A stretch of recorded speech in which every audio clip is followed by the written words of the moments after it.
Right. And then suddenly we came up with a computer. And lo and behold, it's so much like us. We can be friends finally. And we made friends, Right. steadfast friends. And we have an unbreakable bond, Yeah. which deepens by the day.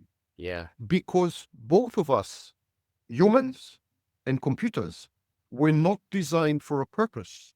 Existence preceded essence. And so now we can choose our futures freely. There's the element of freedom, the Sartrean freedom. That's interesting. So in some sense, it's similar to it reverse. I think what I'm hearing you say is that the invention or the development of the computer and of the internet. Yeah, because usually it's, for example, from another perspective, we don't invent a shoe and then figure out that we can wear it. It's like we have the need and then we respond. And so what you're saying is that actually with computers is that we've developed a computer.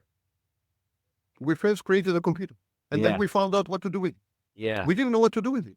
Had you asked Turing, if you had the fortune of meeting Turing, one of the greatest minds ever, by the way, if you were to ask him about video streaming, Yeah. he wouldn't know what the hell you're talking about. That's the father of the computer. If you went even further back to Babbage, Yeah. she and he wouldn't know what on earth you're talking about if you were to mention, for example, JPG.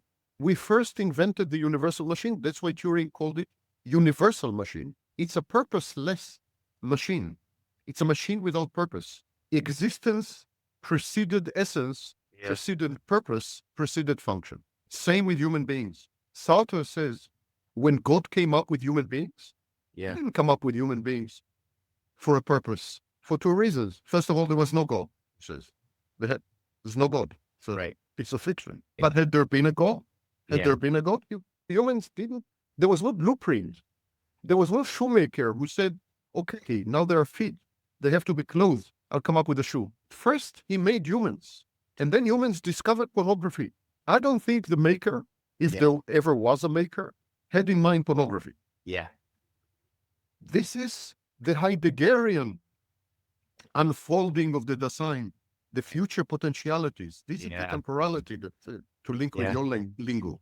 Yeah. This is, in computers, are beings, is instantiation of beings, not being, not the being, but instantiations of being. They are beings Yeah. who share with us our, if you wish, our attitude to Dasein. So only two beings. In Heidegger's time, Yeah. Heidegger said there is one privileged being. That privileged being is the being that asks about being. He said the entity that poses questions about being. Yeah. We need to study that entity. We need to study this entity because it's the only entity that asks questions about